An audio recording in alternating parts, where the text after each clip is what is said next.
Dave Roberts now available.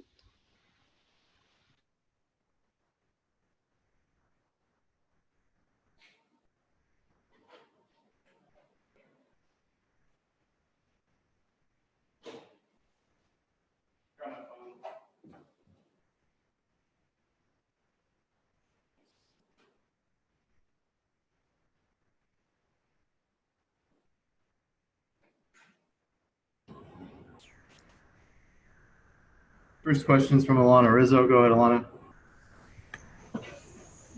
Dave, good afternoon. I saw a lot of eyes on Alex Wood and his up and down. What did you see from him today on the mound? So it was 2 innings and up and down, faced DJ Peters and Gavin Lux, and it was good. It was really good. I think he was probably around 30 pitches in total. Fastball had the life, location, command.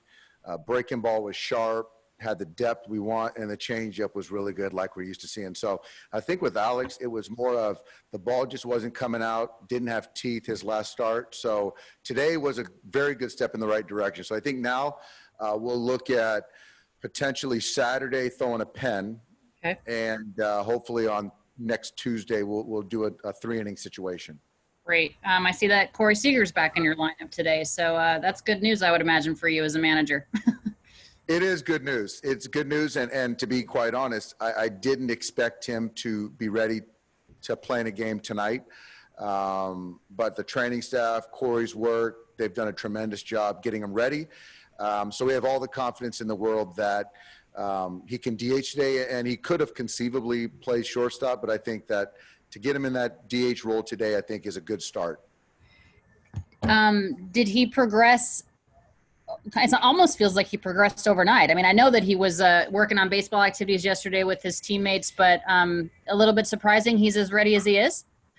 Yes, yeah. And I think that initially, obviously, when you're talking about, I guess, certain things with the body and back being probably at the top, when you kind of get that scare, that's something that takes you aback. But then we got the scans; those were clear. And then after kind of treatment, medication, he just really recovered a lot quicker than we had expected. So the body's moving well, no discomfort at all. Strength is there. So I think going forward, we'll certainly keep an eye on him. I mean, I guess as much or more than we have, but he's in a really good place. What does he do, or what does it do for your club to have him back in the lineup? Well, I just think he I don't know, it's been 4 or 5 days since he's been in there, but it's just that stability of a guy who's confident at the plate, who's a hit collector, hits all fields. And so I think that just when guys are really trying to find their footing in the batter's box, having Corey in there, and you see I put him, in the 2-hole, and I just felt that for him to get 4 or 5 at-bats to kind of get traffic potentially, run some at-bat, counts up, pitch counts up, it'll just make everybody around him hopefully better. And finally, for me, what do you like about Boots? What do you like about Betts in the lineup in the leadoff spot tonight? I like it, and I've always liked it. And I just felt that, you're talking about the rest of the lineup given matchups. But I think right now where some of our lefties are at right now, we've always known that Mookie, JT, Corey are pretty much split neutral. So I think that to get guys that are seeing the baseball well at the top just continues and get those guys more bats, gives it a better chance to string some hits together, and also give Jock, Muncy a different look, and they'll still conduct their at-bats and add length to our lineup. Great. Thank you, Dave. Yep. Next question's from Dave Vassay. Go ahead, Dave. Dave, by chance, did you have a chance to listen to Ross Stripling's podcast with special guest Joe Kelly? So I didn't listen to it, but I heard it went viral. You can always expect Joe to be very candid and honest. So I really don't know what came out of it, but you're certainly not going to get me to go to the extent that Joe went, apparently. Did he express anything that you've seen as far as what he mentioned on the podcast? Did he mention to you about how strongly he felt about his case? Yes. Yeah. Number one, We always thought that the initial suspension was too aggressive. Joe's been known to misfire arm side with the fastball. And he definitely didn't hesitate to share his disdain for the Astros players. And that's kind of, I think, a sentiment with a lot of players around the league. So, they're all going to handle it their own individual way. Did you witness Carlos Correa spitting towards your players or towards your dugout? That's what Joe asserted. I did not notice that. I heard chirping from their dugout, but I did not see that. Okay, thank you. Yep. Got a question from Eric Steven. Go ahead, Eric. Dave, is there an update on Will Smith? Is he feeling any differently than he was last night? So with Will, it's more localized in the neck. And as I said last night, it was when he fielded that bunt and his neck kind of locked up on him, which was obviously from the collision in San Diego. Right now, when it is more localized, that's a good thing. So obviously he's down today. I don't see him, only used in an emergency. And tomorrow, very unlikely he'll play. So we'll get Austin in there again tomorrow as well.